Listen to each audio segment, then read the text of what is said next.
Зохиолыг бичсэн Нэмарагчаагийн Эрдэнэбат. Зохиолыг уншсан Батболдын Очир.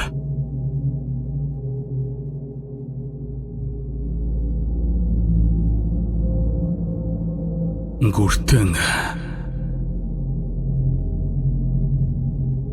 6 дугаар бүлэг. Энэхүү зохиолын бүтэн хувилбар M-Book аппликейшн болон M-Book вебсайтад орлоо.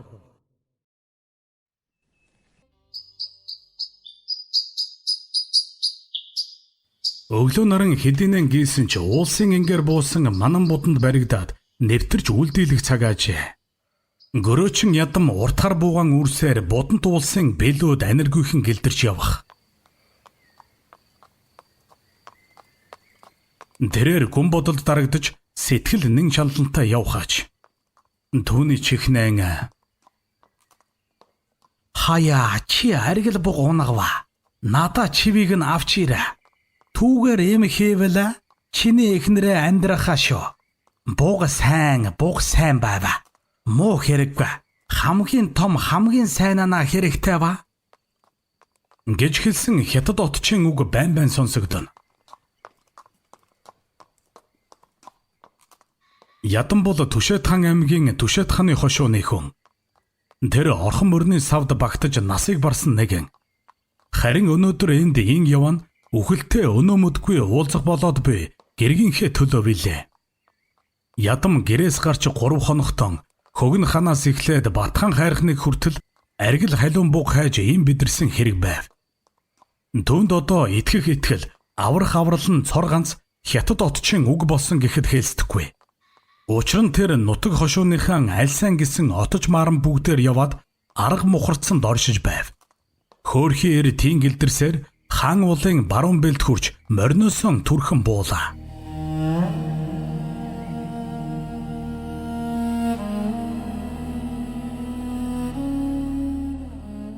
Тэртээ дур цагаан бургасан төглүүдийг сүлжин урсах нарийн гол хээлэн мяралцаж түүний цааднаад хөвөөгөөр олон бор гэрүүд мөөгөн гэр хүрээ адил яраж үзэгдэн. Ядам тэр бүхнийг ширтэж уртаар амьсгал аваад хаан уулын орой өд харцаан тогтоов. Тэгснэн өршөө баян хангай минь олцхайж яваа хүн биш билээ би. Аргил халуун бууг нэгийг хайрал. Ор болгож би бор халдсан хонь өргөе. Гэж шивнээд мориндоо мордлоо.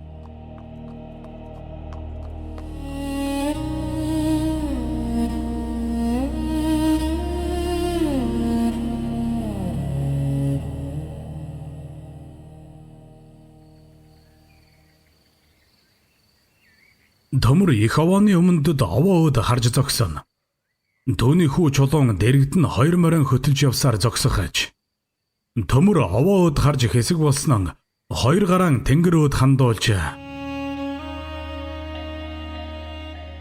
эцэг тэнгэр минь ивэлдэх хайрхан минь. Сайн хүлгийнхээ тэргүүнийг сав юунд ч нь оршоо. Хатар хүлгийнхээ тэргүүнийг харц юунд ч нь үлдээв.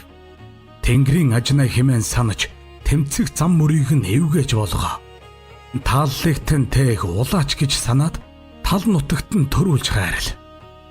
Хэмээн өндөр дуугаар хэлээд нүдэн анив.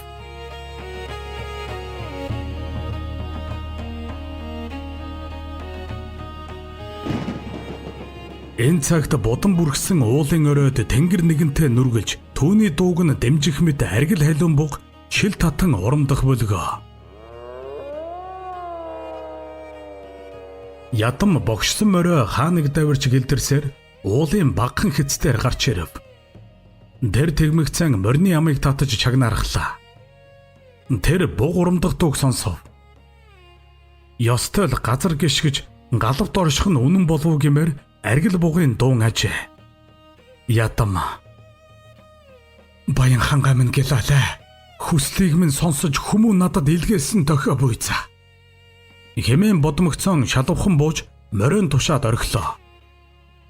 Тэр уртхар буугаан хормхон сүмбөдөж дариурлыг нь оршоогоод уулын хэцийн өндөр өд явгнаар цүтгүүлв. Ядам явсаар хэцийн өндрөөс өнгөлөө. Төвний тамаг зөв болж таарав. Зэрэгцээ орших өндрийн оройд сүрдэм сайхан ганц буг зогсон.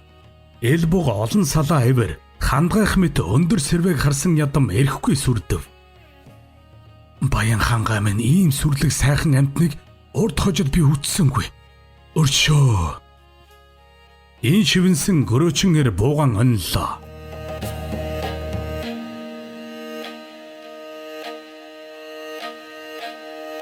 Тэр гагцхүү хизэмүдгүй болсон эхнэрийнхэн төлөө гэж шагаав.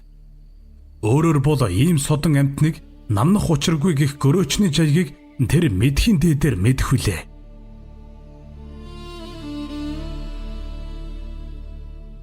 Аргил буг огтоос хөдлөхгүй нэг дорон зогсох бөгөөд ааж ухнаар хүзүү эргүүлж ядмын өөдөөс ширтэв. Ингмэгц ядмын нүдэнд өөрийн ирэхгүй нулимс бүрхэх аж. Өршөө. Ин шивэнсэн ядам нүдний нулимсыг хормхон шудраад бууны онсыг мултлав.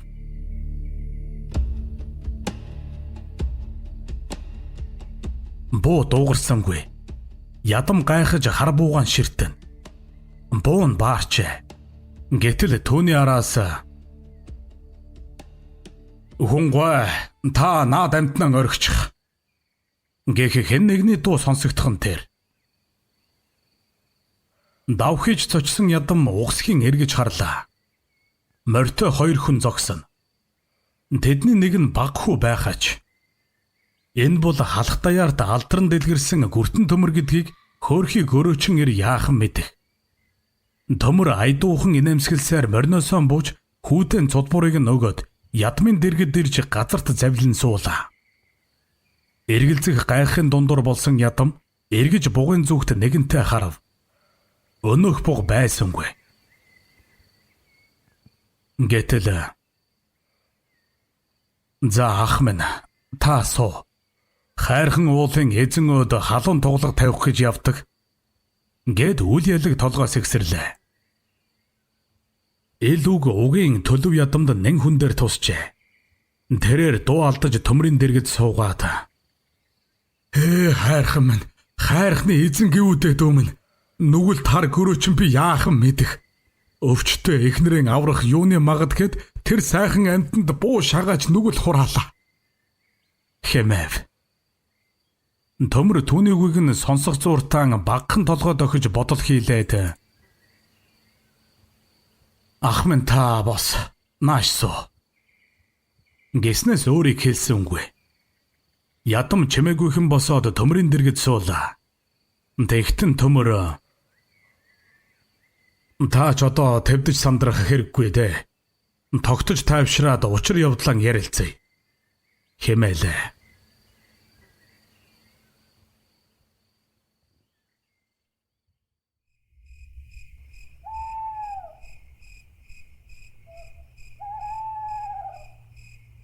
Тэнгэрт тарлан үл соохортож түүний дотроос талсаран хаяахан орж гарсаар үзэгдэн.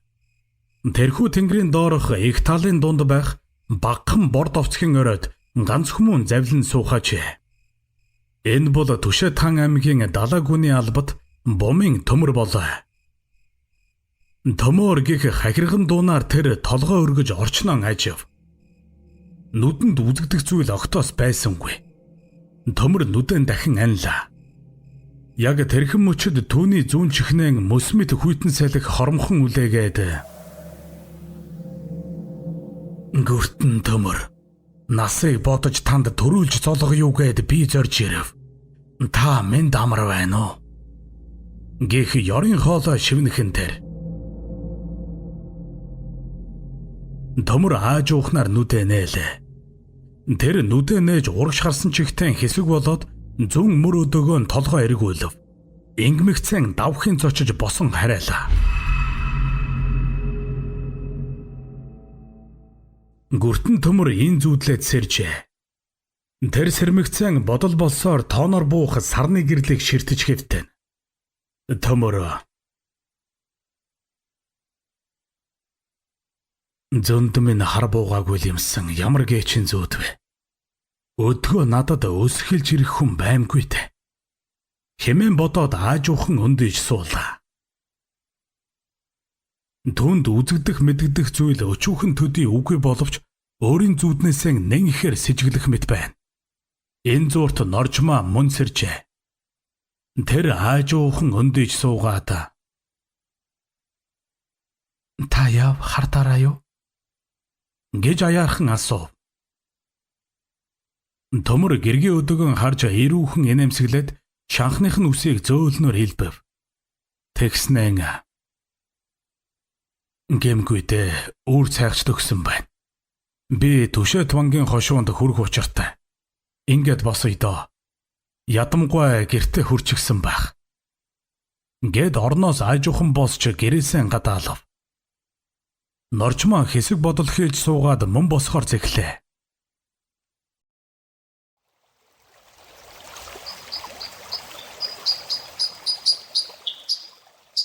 Орхон Түшээ мөрний их усан игшгэлэнтэйгээр хуржигнэж шуугаж, овоот нэрт хангайн бэл шивэр моддоор үзэмжэн гайхуулна. Өөл хэмээх бэсэрхэн гүвэний зүүн хавтгаад гол бараадан буусан хоёр гэр харагдах. Багхан бууралмаар унсан төмөр өлийн овоонд гарч дөрөө мултлаад голын хөндийг харж цээж дүүрэн амьсгал татна. Бас сайхан хангай та. Хүн мал бүгдээр амар оршгэ. Гэж шивнээд голын хойхонтой байх хоёр бор гэрийг хараачлав. Тэгснэн ядамгүй өлөөс харагдана гэд байсан тэр хоёр гэрэл болж таарвуу та. Гэд буурал мориндон шалмагхан мордов. Энэ цагт наран нэгэнт худайж ханган овооны хэцэд тунчиг ойртон тохиожээ. Төмөр шуудхан л хоёр бор гэрийг чиглэж дэрэгтэл хатруулав. Тэр явсаар ацтай ганц шам бүхээ уяанд хурч дөрөө мултлаа. Түүний бараанаар хөөрхий гөрөөчин ир гэрийн гаднаа гарч ирсэн байх бөгөөд нохоо хорж зогсон. Төмөр морин үж орхиод явууд дунд хит хутгаан буулгасаар алхана. Дэгэх зууртаан ядмын гэрийн зүүн талд байх баг бор гэрийг харахаж тэгмэгцэн харлаа гэж дуулдах төдий амандаан шивнэлээ. Төмрийг гэрт ороход ядам дагалцсаар араас нь орж ирэв. Гэрийн зүүнтэйх орон дээр ядмын эхнэр бололтой ядруухан эмэгтэй хэвтэн. Харин баруунд 10-аас 15 насны хүү охин хоёр цомцойтол сууж байхаж. Ядам хоймор өдөө гараараа зааж "Төмөр минь өдөөсөө" хэмээгээд өөрөө гэрийн зүүнээр тойрч хоймор өдөө дөхөв. Төмөр баруун хоймроо гарч тухалжээ. Айлын том нь болох охин түүнд цай идэ барих бол баг хүн төмрийг шохорхож ширтсээр чимээгүй суун. Ядам тэгтэн зүүн орноо хэвтэх эхнэр өдөө хараад "Энэ маань ярьж хэлж чадахгүй болоод удаж байна. Би гэдэг хүн хамгал арга чаргаан барчхаад л суунда" гэж шүүр салдан шивнэлээ. Төмөр чимээгүйхэн толгой дохиод аягтай зэлгэн цайг ууж дуусгав. Тэгснэн ядам өд ажиггүйхэн ширтээд "Танаа энэ зүүн гэрт ямар хүн байдаг вэ?" гэж асуулаа. Ядам тэгтэн ихэд гайхаж төмөр өдөө харснаа "Үгүй хүн байхгүй дээ дөө минь. Муу ижигийн минь гэр. Өнгөрснөөс нь хойш буулгаж чадалгүй баг гэр болгоод байгаа ухаантай" хэмэв. Ядмын эл үгийг сонсоод төмөр бүрж ихээр гайхав. Учир нь тэр уяанаас гэрөөд явж байх зуртан тэр гэрт хүн байна гэж үзжээ. Түүгэрч зогсохгүй хар хил амтай хүн ядмын эхнэрийн амийг нь натгаад суун гэж харсан ажээ. Гэтэл тэр нь амьд хүн биш болж таарав. Үгүй бас чихтэй юм да. Үүдэн хоймрын газарт төөрлөө гэж үбэ. Хэмээн хоромхон бодсон төмөр мөн ядамаха би нэг ороод ирвэл болох болов гэлээ. Ядам үг дүүгүй толгой дохиод угсхийн бослоо. Төмөрч мөн босч ядмын араас гарав. Төмөр гадаа гарч ирмэгцэн "За ах минь би ороод ирээ. Та наанаа байж бай та" Гэчгээд баг гэрийн зүг алхачхав. Ядам гөрөөчин ихэд гайхширч толгой сэгсэрсээр чимээгүй үлдлээ. Төмөр явсаар гэрийн үүдэнд хөрөв. Тэнд тэр гэрт яалтчгүй л амьд хүн байх мэт. Төмөр үүдэнд хэсэг зогсоод эсгийн үүдийг сэвхийтэл сөглөө. Гэтэл түүний өдөөс гарч хэмээн хашгирах эмгэн хүний мэт хахир хоолой чихний хингэрэг дэлсэм чангаар хатхан тэр. Төмөр үүдийг нь сөгсөн чихтэн хэсэг болж гэрийн доторхыг тойруулж харлаа.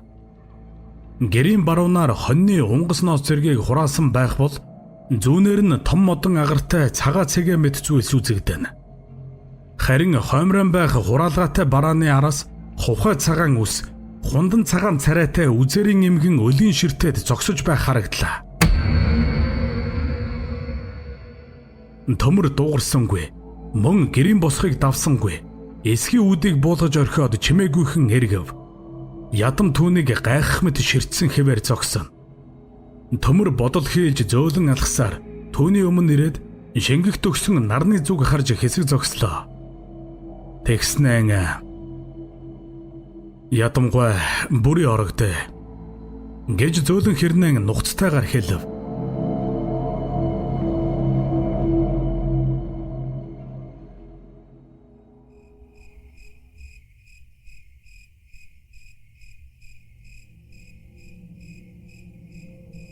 Өдшин цагаан гэгээ дүүрсэн цагаач төмөр өнөөхөл баг гэрийн үүдэнд ирээд байв.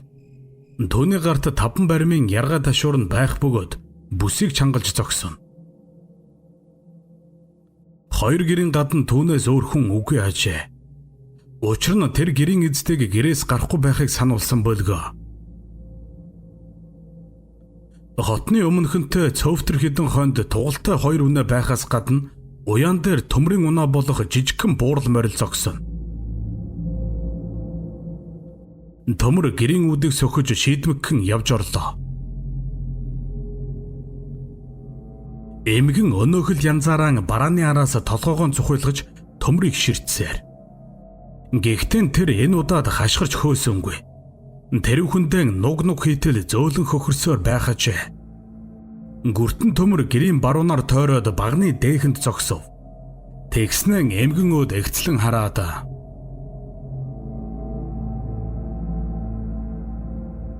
"Чи хаанаас ирсэн хэнгэгчв? Өгсөн хүний хүүрийг амраахгүй ийн эзэгнэж эхнэр хүүхдээр нь оролдож байхын учир юу вэ?" хэмээн эрсгэн асуулаа. Гэтэл эмгэн өнөөхөл янзаараа хек хөхрөөд "Чи зөв хэллээ. Би бол түшээд вангийн хар балжид гихч. Хошуу ноён хилээг минь ногтолж, хүүрийг минь шатааснаар хувилж босох тавилангүй болсон хэрэг. Тиймээс энэ хөгшний биеийг зээлж түрхэн орогноод байна да. Удахгүй гөрөөжин ядмын эхнэр үхэн би шин биетэй болох юм." Гэд гол зуртал зэвүүтэйгээр хөхөрлөө.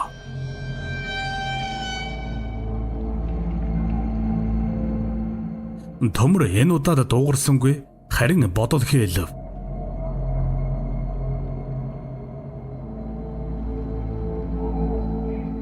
Бүрлээч ихийнх нь биеинд шингэсэн ад бүхэл бүрнээрэн гэрт нь ирчгээд байхад ядамгүй мэдээгүй байдаг. Адыг зайлуулъя гэвэл эхнэрийнх нь амийг атгахчаад байдаг. Хамтал явна гэхвээ. Заавал яадаг хэрэг вэ? Хэмээн бодсон гүртэн төмөр аажуухнаар толгой өргөж ад болсон эмгний зүг ширтэв. Тэгснэн "За балжид хоёул 8 алцъя" гэж шулуухан хэлж орхилоо. Элүгийг сонссон эмгэн угсгийн харайж хураалгатай бараан дээр гараад ирэв. Тэр игээл нохоо адил дөрвөн хөллөөд төмрийн зүг шинжлэн үнэрлэх аж. Төмөр тэгтэн "Би чамд биеэн тушаая. Чи намайг эзэмд. Харин энэ гэрийнхэнд хор бүүхөрөг. Миний мөр уяандар буй. Унаад хүссэн зүгтэн яв. Сансан бүхнээ хий" хэмэвэ. Эмгэн дахиад л тас хөхрөв. Тэгснэн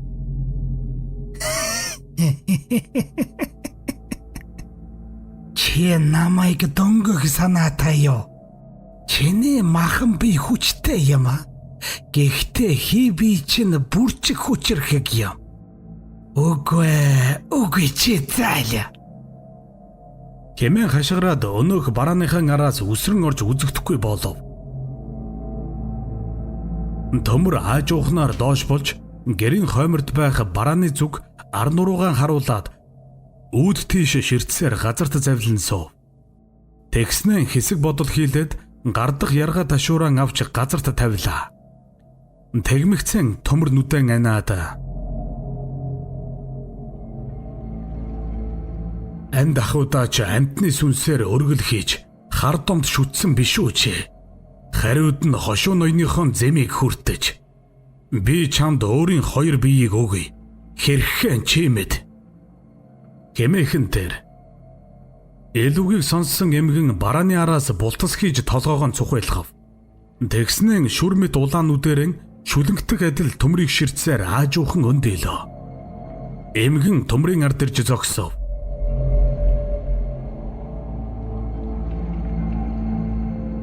Төмөр огтын аниргүй суусаар эмгэн чиний сүнс над хэрэгтэй. Би хар агуунхан хойморт хийж дарна. Хизээ нэг өдөр хэлснийг минь хийж сансныг минь гүйцэлдүүлэх сайн альбан болох вэ? Гэснэн илжирч үхчихсэн гараараа төмрийн тэргүүнд хүрав.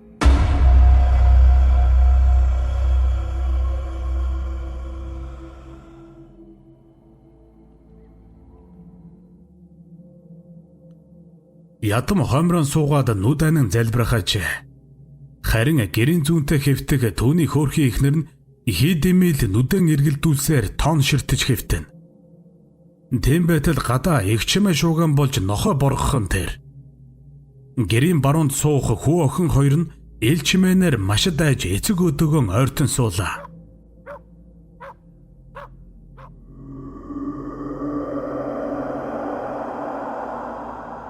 Дэргийн тэмдэггүй эгчмэ хэсэг үргэлжлээд уян дээр морь давхин одохтой зэрэгцээд нам гүн болов.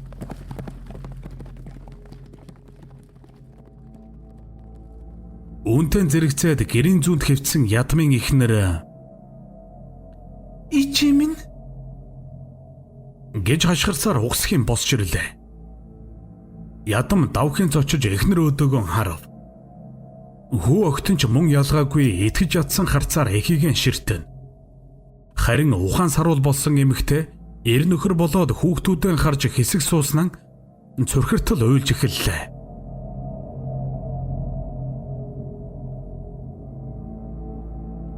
Энэ бүх итгэмээргүй явдлыг харж суусан ядам сая л нэг сэхэ орох мэт болж шалуухан босоод гэрээсээ гарлаа.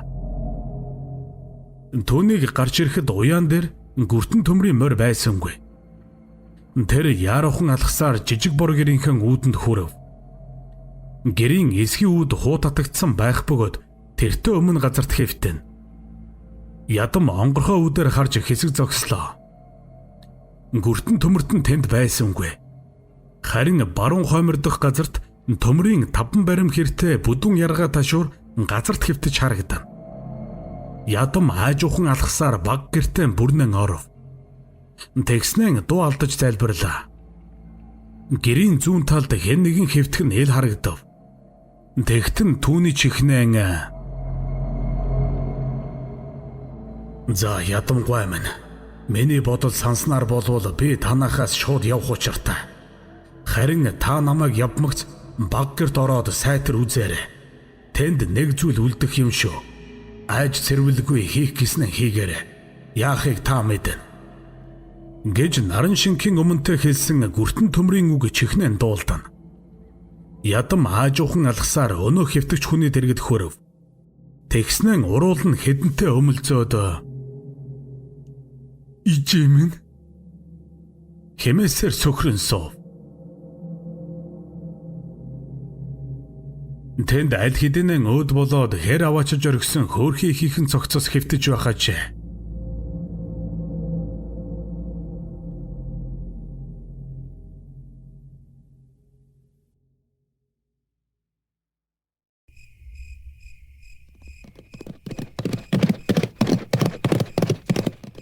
Сартай шөнийн аниргүй гэвдэж ганц бүгэ морьтон уулгалан довтолж явна. Тэр тийм довтолгох зууртан цөстэй хүний цөс халгам дуугаар уян уйхэн хөхрөх аж.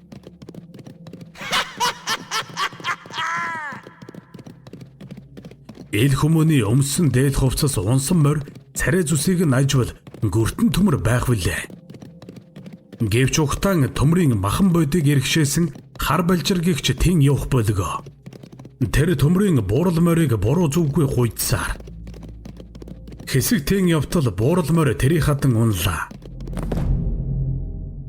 Хөөрхи морины дүүрэн дэлбэрсэн хэрэг байв. Морины хамар амнаас хар цус сад тавьж дөрвөн хөлөн хэд тийчгнүүлээд хөдлөхгүй болов. Тэгсэн ч ёрын хөхрөх дуун орчныг цочоож хатсаар.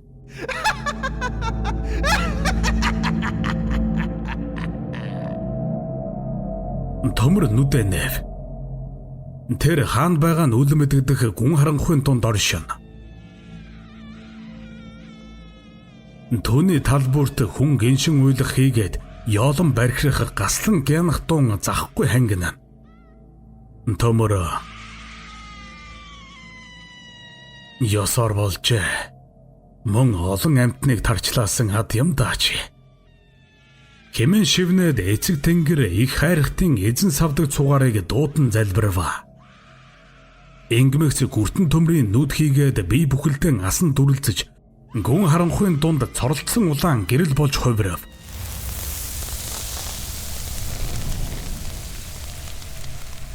Эцэг тэнгэр эвгээл хайрхад минь болгоо.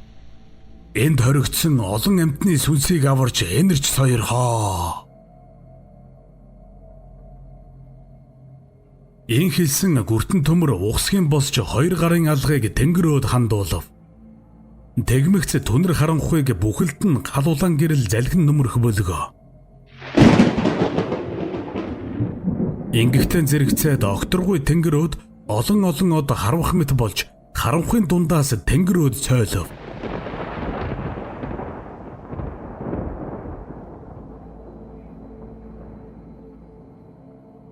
Гүртэн төмрийн биеийг эзэгнэж дураар хитийдэн авиралсан балжид тас хөхөрсөөр буурал морины дэргэд суун. Гэтэл түүний чихнэн тэнгэр нүргэлэх мэт их туун чангаар хатхан тэр.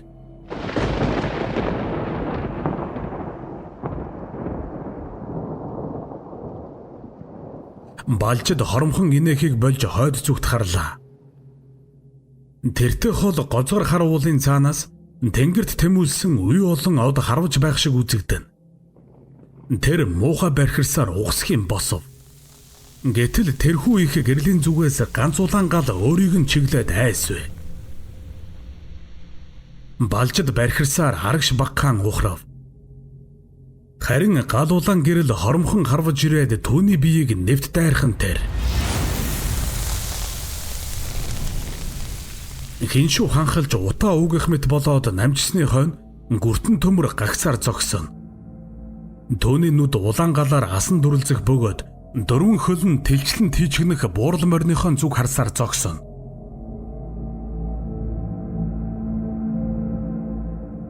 Харин буурал морьны хөл тийчлээд зогссонгүй аман ангалцсан байх бөгөөд ам тавих дуунаар бархиран байх ажээ.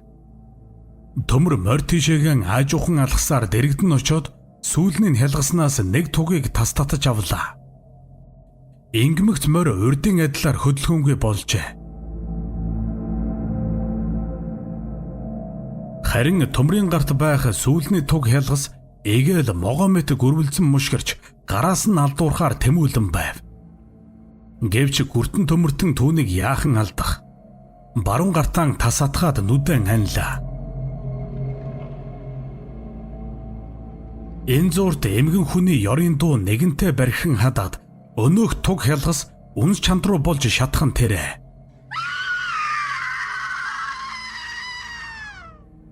Төмөр хэсэг зогсоод нүдэн алгуурхнаар нэв. Түүний нүд одоо эгэл төрхөндөө буужээ. Тэр тэнгэрөөд харж шивнэнэ. Эцэг тэнгэр минь өршөө.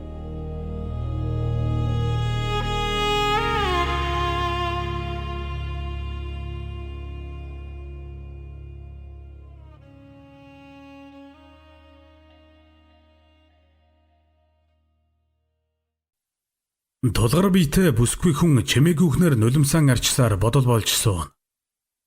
Түүний хажууханд хамрын самсаа нь аль хэдийнэ ширэгчгсэн эмгэн хүн муухан амьсгаатай хэвтэх аж.